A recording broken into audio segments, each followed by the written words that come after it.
Welcome to the Safety and Risk Success podcast with me, Christian Harris. Today, we're exploring a subject that sits at the intersection of well-being, culture, leadership, and organizational responsibility. And we're doing so with someone who has been instrumental in shaping one of the most important new standards of recent years. My guest is Marcus Long, Chief Executive of the Independent International Organization for Assurance. Marcus has spent 2 decades in the assurance and standards world, working with BSI, government, industry bodies, and global organizations to help raise performance, build better systems, and turn good intentions into measurable improvement. But this conversation goes far deeper than professional expertise. Marcus has a powerful personal story that led him to spearhead the creation of BS 30480, Suicide in the Workplace, Intervention, Prevention, and Support for People Affected by Suicide. It's a groundbreaking new British standard designed to give organizations practical guidance, confidence, a word we use a lot in the conversation, and clarity in addressing an issue that is far more prevalent and far more preventable than many realize. So in this episode, you'll hear how the standard came to be, why it matters, what organizations often misunderstand about suicide risk, and how leaders can take meaningful, proactive steps to create safer, more supportive workplaces. It's a thoughtful, candid, and important discussion, and I'm grateful to Marcus for sharing his insight and his personal experience. Let's get into the conversation. Welcome to the Safety and Risk Success podcast with Christian Harris. We believe that proactive safety and risk management powers business performance. Each week, we explore this theme, sharing guests, stories, insights, trends, hints, and tips. You can find us on all the major podcasting platforms, and video versions are available on YouTube. But for now, let's join the conversation with Christian. Thanks for joining me today, Marcus.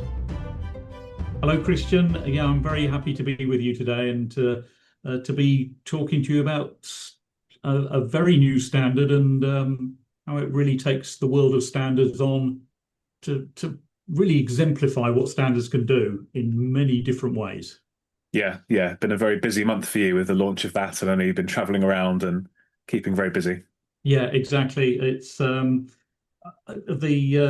pandemic showed us we can do an awful lot remotely, but it doesn't stop you still having to get around. And actually, it's incredibly important to have that mixture of face-to-face and doing as much on the screen as you possibly can. So yes, life is always busy, isn't it?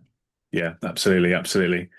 Now, this area is one that's very personal to you. You've got a very clear why as to why you've kind of moved into this this area. I wondered if you'd be happy just to share kind of your story and how that's affected you and taking you into this place and working on this really important work. Yeah, exactly. So what we're talking about is the brand new British standard BS 30480, which, to give it its full title, is Suicide in the Workplace, Intervention, Prevention and Support for People Affected by Suicide. Now, if we look at some of the numbers, it really shows why anything that we can do to help reduce the rates of suicide would be a fabulous thing. There are something like 1 in 4 people have suicidal thoughts, that 1 in 13 people will make an attempt on their life. And in the UK, it's the biggest killer of males under the age of 50. Yeah. The last set of statistics that we had from the Office of National Statistics showed us that there were over 6,000 deaths by suicide in England and Wales, and that was actually an increase on the previous year. But it's clearly not just a UK problem. Some recent figures out of Australia showed that in the last year of data, there were something like 3,300 deaths by suicide. That was twice as many as people killed on the roads in Australia. Now, this kind of shows where there are often some really positive actions being done when it comes to something that's very visible and very obvious and grabs the headlines. But the reality is, with suicide, it still ends up being a topic area that is a difficult one for people to talk about and a difficult one for people to understand what they can do. Yeah. So that was the basis then of the thinking about, could we create a standard? Now, I often think that life is full of Venn diagrams and things overlap. And two things overlapped that brought me to the idea of the creation of this standard. So I've worked in the assurance industry for the past 20 years. I spent 6 years with BSI as the national standards body, talking to government, talking to trade associations, talking to business about the benefits that standards can bring. Yeah. And then in my current role as chief executive of IIOA, which is the Independent International Organization for Assurance, my members are the certification bodies, the assurance bodies who are checking people against the standards. So we're making sure that they're compliant with those standards. So I've worked in this assurance industry now for about 20 years. And whilst compliance is a massively important task, it is about making things better. It is about helping organizations improve from where they are today to being better tomorrow. And that covers a massive range of different things, from sustainability to environment, quality, health and safety, of course. And it's about the industry helping drive things forward. So that's kind of in my soul about how we want to help organizations out. Now, I said there was an overlap there, and the overlap was a tragic one of my son Adam taking his life 5 years ago. Adam was 21 at the time, and probably for 3 years, I kind of wanted to find some silver lining out of Adam's death. And like many things in life, it's the simplest things that are often staring you in the face that you don't realize. But actually, after about 3 years of Adam's death, I kind of had this epiphany moment, which was this thought of, why can't the industry that I've worked in for the past 20 years provide us with an answer? And so I started looking into it. From that kind of epiphany moment, I started having a look into it. And there's some really obvious examples out there of how these issues are being addressed, how similar issues are being addressed. So one of the first areas of inspiration was BSI's standard, which is right in the process of becoming an ISO international standard on the menstruation, the menopause, in the workplace. And this guidance is about breaking down the barriers. It's about taking out some real solutions for people to a significant issue that many people don't even want to accept exists, let alone want to talk about it. So that was one thing rattling around in my head. We also had, from the ISO standards catalogue, we had ISO 45003, the psychological health and safety at work standard. And that's all about psychosocial risks. So we already had a couple of inspirations here for what could be done. But I think particularly the menopause standard was important, because what it did is it showed me that our industry wants to take on the issues that are important. And it doesn't matter what they are. It doesn't matter that some people don't want to talk about them. We need to talk about them. We need to give people the confidence to help solve the problems.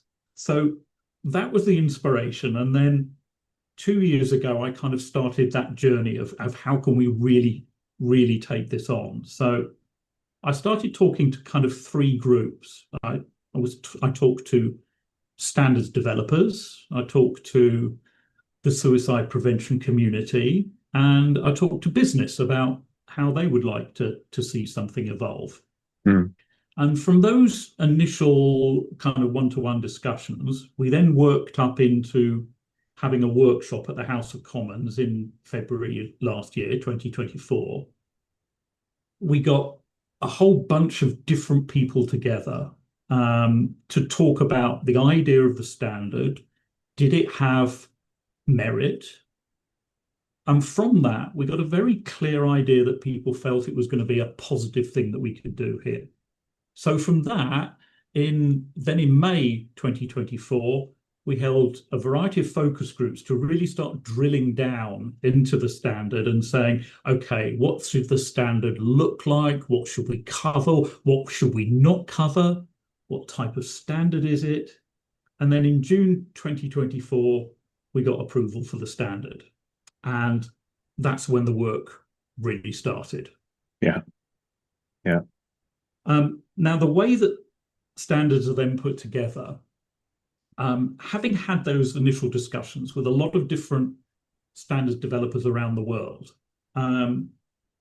from having produced the menopause standard, it was very clear to me that BSI was really well placed to take this on. And it was their approval in June of last year to take on the subject, to take on the standard, that then led to all the work then being done to create the standard. And the way that BSI creates standards is through the creation of the committees to develop that standard, which in this case involved a main committee that kind of was the governance body to steer what should happen. Then we had a drafting panel, and then we had a communications and stakeholder group. So we then went about peopling each of those groups with people who had lived experience with suicide, who worked in healthcare, who were in industry, and in particular industries that have issues with suicide, with people involved with suicide prevention. Fundamentally, just like any standards committee, we wanted people with knowledge, with expertise, but maybe as much as anything else, we wanted passion in there as well. We wanted people that wanted to help us solve the problem. So we then set about creating the standard. The drafting panel worked tirelessly right up until July of this year, when we published a draft of the standard for public consultation. We then kind of let it out to the world. We ended up with a really positive set of responses from people who helped guide what we were doing with the standard, what was right, what was wrong. But the overwhelming message was, here was a really positive standard that was doing the right thing in that draft form. Yeah. So we then made a few changes to the standard, and the standard was finally published on the 4th of November this year. So that's its history. That's where we got to with the standard. Fantastic. And I mean, obviously, hope that you and your family and friends are doing as well as you can, given all of that. But it is obviously good to see that something positive has come as you hoped out of that. So if we think about organizations, or I suppose it's hard to say organizations, but people within organizations, what would be the sort of most common misunderstandings that people in organizations have about suicide risk, do you think? I think the first one is, it doesn't affect me. It's that simple. And actually my own experience is maybe illustrative of how the vast majority of people probably think about the issue. That actually, you hear about it in some context, but actually you don't necessarily get yourself completely involved with the topic until something very close and personal happens, either to you or to a loved one or a colleague or a friend or a relative, something like that. So actually, I think the very first thing that almost the physical existence of the standard is the first step, because we're actually saying, here is an issue, where anyone can help out. And we want to give people, through the standard, through the guidance in the standard, we want to give them the confidence to do that. So I think that's the second thing, is confidence. We want the standard to give people the confidence to do things, so that people don't have a fear of, when they realize there is an issue in their organization, with an individual or whatever else, that they don't kind of freeze up and going, I know I need to do something, but I just don't know where to start. Yeah. As a guidance standard, there are lots of different ideas, and people can look at that and they can go, this applies to my organization. My organization can help out with this. So I think that's the first thing. We want people to realize that it could affect anyone at any one time. There was there was some statistic from I think it was from the UN, or sorry, the World Health Organization, who actually said that an organization of over 1,000 people, statistically, every 10 years there will be a suicide in that organization. Now, some people might say that's not a huge number, but when you multiply it up by the number of organizations, you see the issue that we have here. And when another report shows us that each suicide affects 135 people, you realize the impact that this has. You realize the impact that each suicide actually has on an organization and the people within that organization. So I think that's the very first thing we want to say to people. Don't think it might not be something in your organization. You don't know what's happening to all the people in your organization. Yeah. And it gets people to think about that. And I think that's the very first thing, Christian, that we want people to do here, is we want people to just be aware, And at that point, they can then start doing some positive things. Yeah, that makes perfect sense. And yeah, when you start to do that maths, it's a significant problem, isn't it? But as you say, it's like many things, isn't it? We have this kind of positivity bias, don't we, within ourselves as humans, where this won't happen to me, and as you say, until it does. So that's always a difficult thing in any aspect of health, safety, and well-being. I think, to sort of try to get people to be proactive and preventative. Overcoming that is not an easy hurdle to jump. Yeah, and I think that one of the things that the standard, that there's one part the standard talks about. It talks about stressors, and what they mean by stressors is they mean issues and events and things that could increase the propensity of someone to have suicidal thoughts. And a lot of those exist within the workplace. Very, very obvious ones: redundancy, cost cutting, things like that. Pressure of work, just simple pressure of work. We talked about earlier on being busy. Everybody gets busy. That's the nature of work. But actually, there are different levels of busyness, aren't there? And what organizations have to do is they have to watch those, because they don't know, unless they think about it, what they're doing to people. And I think this is one of the things that the standard is about making people proactive about the issue. Don't create the situations that could be problematic for people, that could be suicidal for people. And that's where people take their responsibility. And then we start bringing in, as you said there, the wellness, the health and safety, the risk management, all of those things together. And you start realizing that actually the issue of suicide and what this standard is trying to do actually breeds a lot of good in so many different areas that can really help organizations out, that can help businesses out. Yeah.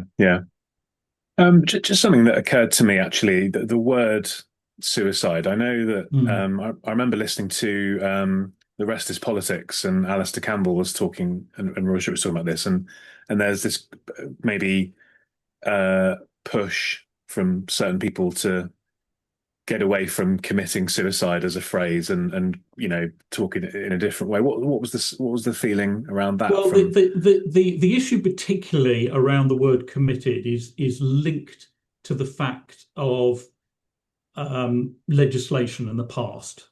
Yeah. And so the concept of someone committing a crime by taking their life, and that's why we don't want that phrase to be used, because it just ends up stigmatizing the whole thing even more. We have an issue around the world that there are still a lot of countries that have some kind of legislation about suicide that ends up being completely unhelpful, and so the more that can disappear, the better. And so that concept of commit is just it just doesn't do the right thing. And in fact, I saw something this morning about a kind of a spoof marketing campaign that someone was using provocative language just to understand how they can push the barrier on this. And it's quite interesting, the debate that goes on about that, where some people are saying, just don't use that. That's a bad thing to use to kind of try and create a story through it. And there are other people who are arguing, well, at least we're getting people to talk about it. I would much sooner people talk positively about it through this standard, and how a standard can actually help them out. Because I want people to be aware, I want people to intervene, and I want people to be able to support people. And through the standard is that we do all of those things by giving people not just pointers about what they can do, but we've used the word confidence, just to give people that confidence, that extra confidence.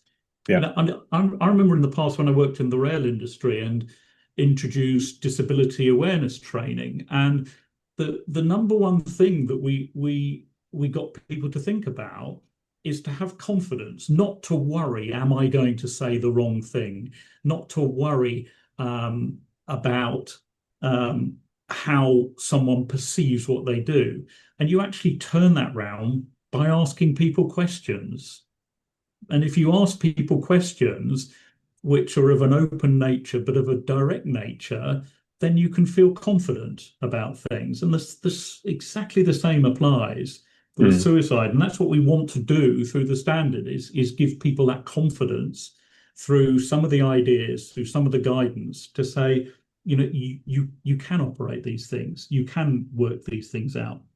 And you've mentioned go on, go ahead. No, I was going to say this, what the standard also does is we want to make it very clear that it's practical as well.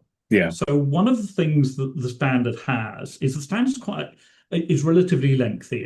It's actually about 50 pages, but about half of that is actually some annexes that we have in the standard that give people some real practical help about what they can do. So I think there are about 5 annexes in the standard. We have one which is about training and about how you can go about commissioning training. But then we also have a couple of toolkits in there. We have a toolkit for human resources. We have a toolkit for line management. We have a toolkit which is a kind of self-evaluation and benchmarking for an organization. And there's also a table, I mentioned the stressors before, and how those come to play. So about half the standard is these really valuable ideas, these valuable kind of toolkits that can help people out, because we want it to be practical. That's the most important thing. Yeah, no, definitely agree. And that's actually what I was going to ask you about, the practical thing. So that's self-assessment, self-analysis. Is that probably the place that you would kind of signpost someone to start with, if they pick this up and they're in an organization and they want to make a difference here? Is that the place to go first? Oh, really, that's a really difficult question to ask someone involved in standards, because every word in here is beautifully crafted, and I Or in would terms of I the first practical step for them to do, I suppose. yeah, Yeah. I think it's a good place to start for people, because then they can, by doing that and by being honest about what they've said about their organization, they can then use the rest of the standard to help them find the answers in there. Because what the rest of the standard will do is it will guide people. Now it's very deliberately called a guide, because it's not a set of requirements that says to people, you must do everything that's in this document. Yeah. What it says is, take out what's appropriate for you, for your industry, for your sector, for the size of your company. If you know you have a particular issue, or you've had a particular issue or something like that, dig into what's right for you here, as opposed to thinking you must comply with everything that's here in the standard. Yeah, yeah. I was going to ask you about that difference between guidance and sort of a compliance document, Mm, because I guess every organization is different, every person clearly is different. The stresses and strains of the environment and the settings are going to be different. mm. So therefore, to have a sort of blanket tick box compliance document would not be practical, reasonable, feasible in this world, I imagine. No, it's one of the things that it's quite interesting, because given my job and what my members do is they are about confirming people's compliance to a standard. Yeah, So um, we have a lot of debates about what standards people can actually check that compliance again. It ends up being quite simple, that if it has a set of requirements, you can audit that company, you can check that company against yeah, that, because that's quite simple. The standard says you need to do X, you need to do Y, you need to do Z. So we can check against that. The guidance is wider than that, and people can pick up what they want to. But the interesting thing is that already some organizations are saying, how do I demonstrate my compliance to this standard? And we're going, well, at the moment, the standard doesn't do that. mhm. We don't have things in place to do that. But often what we find with standards and with compliance is that the marketplace will determine that. The Yeah, marketplace will say, I want to demonstrate my compliance to this standard. I want to demonstrate that I'm this kind of organization. So we need to listen to that very carefully.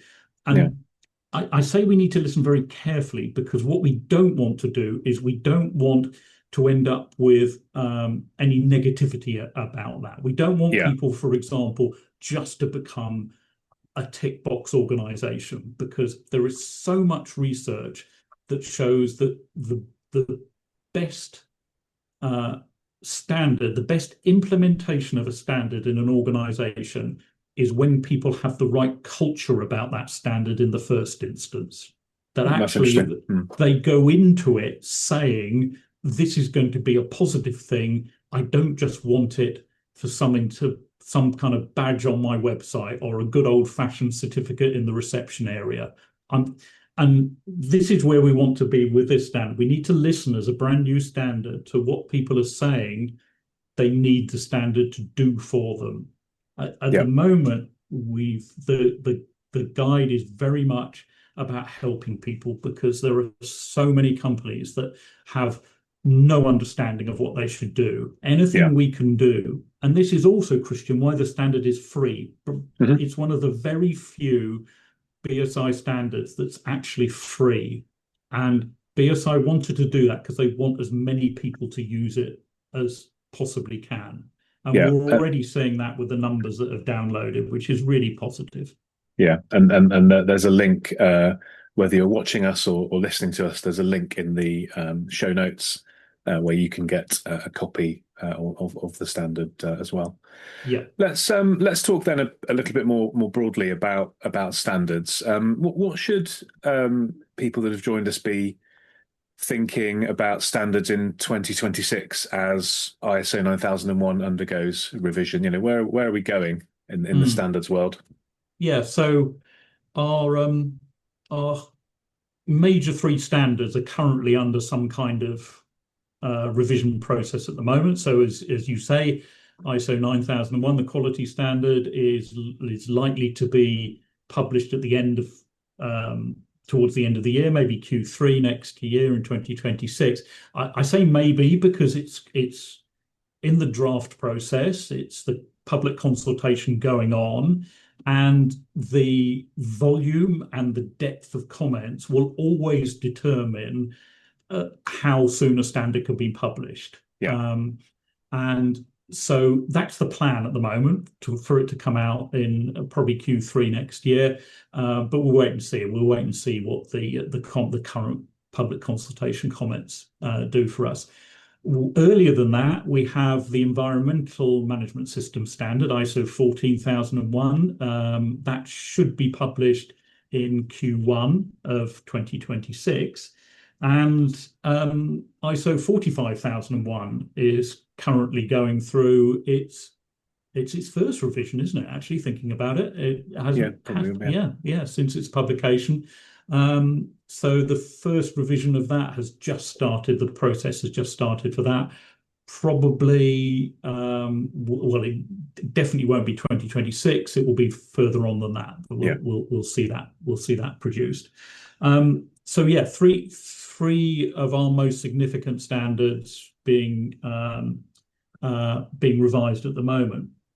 I think in terms of standards, the key area we're looking at the moment is the whole area of sustainability and how sustainability can help with things like climate change, with circular economy, and those kind of things. I think there's some really significant standards being produced and being developed, and we need to work very closely with business about what they want to do, particularly in the world of sustainability. We've seen what I would call regulatory and political turmoil over the past 12 months. I don't need to remind people too much of some of those things. But in the past, for example, we've relied heavily on, say, European Union regulation, and we're seeing a lot of change in that regulation.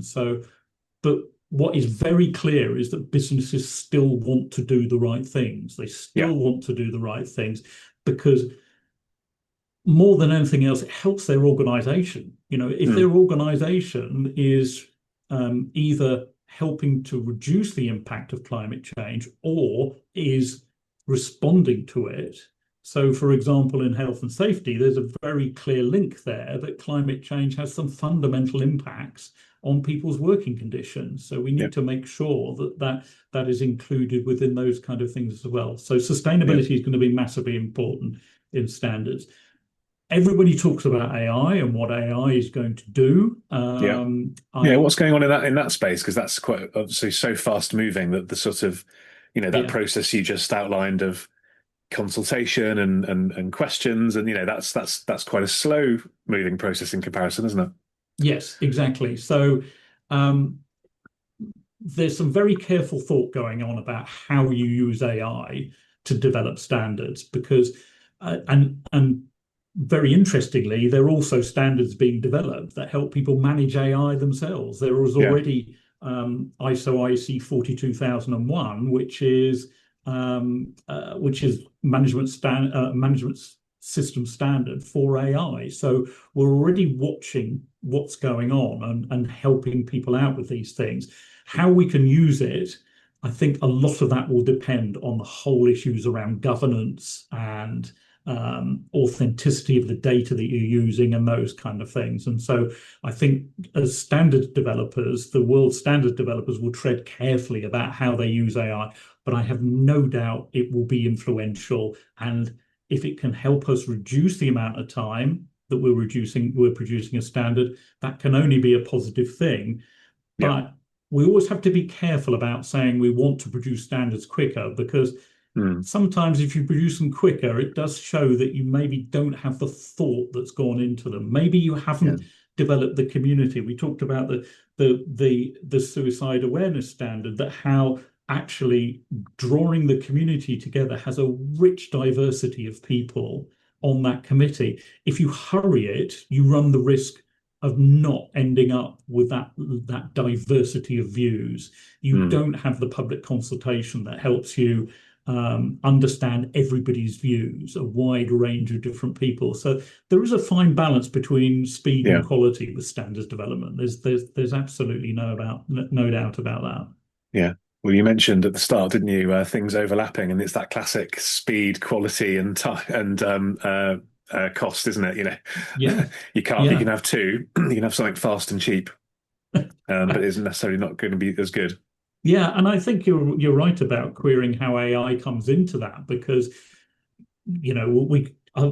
I see people producing um, marketing material and things like that by just asking AI a question, and then 0.1 second later they've got the answer, and you look at that and you go, sometimes it can be brilliant, sometimes it can be very poor, sometimes Mm. it's something in between. I think what the issue of words with standards, I think, become ever more than anything else with AI. You need to make sure you're checking what those conclusions that AI is actually making. So yeah, some very interesting discussions going on about how AI can help us out.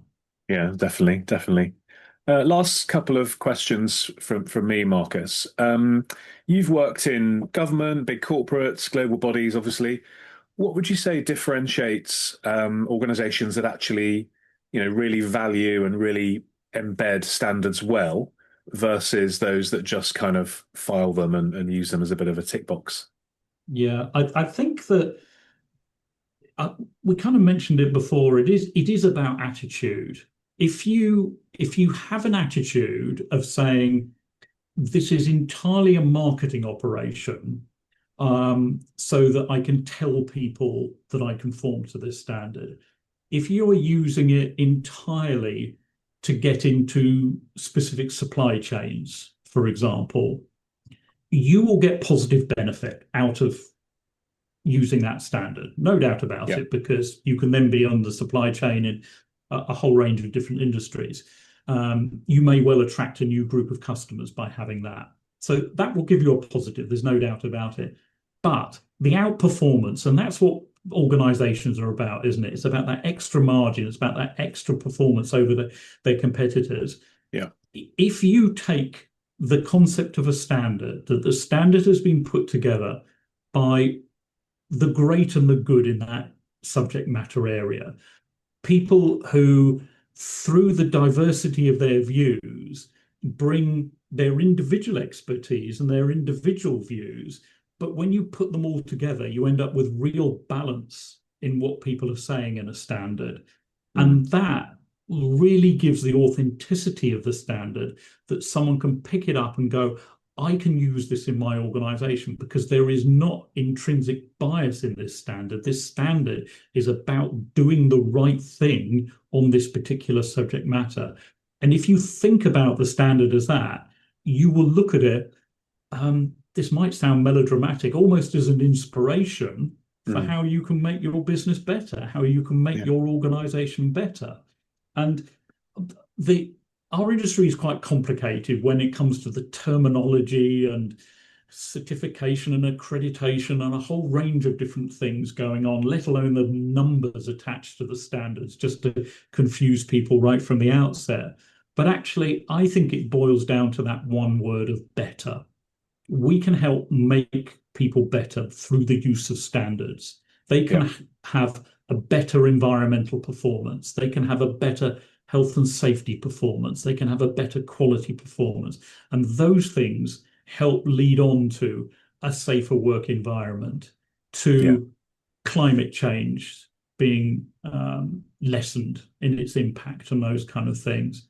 And going back to the suicide standard, hopefully saving lives.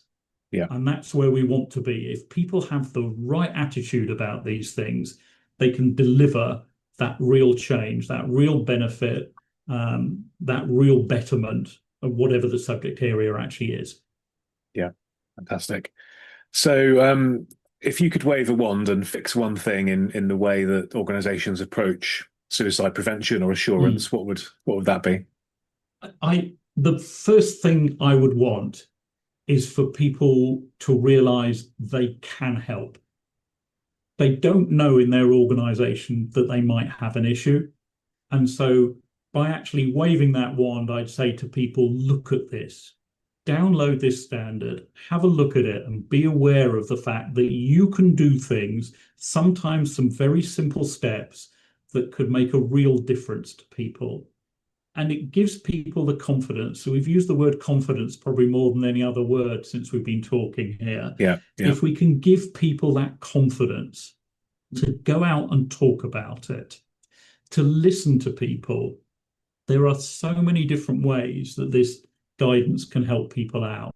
And I think if we give people that positivity, if we give them that confidence, then they can make a real difference. I from a very personal point of view, the reason that I wanted this standard to come about is because I didn't want Adam to feel the way that Adam did, the way that led him to make the decision about taking his life. And subsequently, I don't want anyone to feel the way that I do every day because they've been impacted by losing someone that's so important to them. Yeah. And the more people that can take this up and the more people can go, okay, it might affect me tomorrow, let's try and sort it out today, I think that will be a really positive thing. There are a couple of other things that we've done to help people out. We've actually produced a first steps document as well, because sometimes the concept of a standard, people will just go, whoa. It seems a bit big and intimidating. And as I say, the thing's 52 pages long, so that will certainly put some people off. We don't want people to be put off. That, to me, that was one of the huge things about going to BSI about this. BSI does standards. The first standard from BSI was on rails, was on railway tracks, and they have gone on to produce thousands of standards covering so many different issues. And what it actually means is the BSI community and who BSI talks to and their customers and things like that cover so many different subject areas, so many different sectors, so many different industries. And that's why it was really important that this standard, because again, in that Venn diagram thing, they have all these other people that have never thought that their organization can help with suicide prevention. And actually suddenly realizing that here is an organization that goes back to producing standards on rails and everything ever since then over the last 100-odd years, that actually this standard can reach those people as well and help those sectors out as well. I would love to see this standard turned into an international standard, into an ISO standard. And I've had one or two conversations about that. But we really want, as this first step, to really help people out by using downloading the standard, using the standard, implementing the standard, and giving themselves the confidence to help save some lives.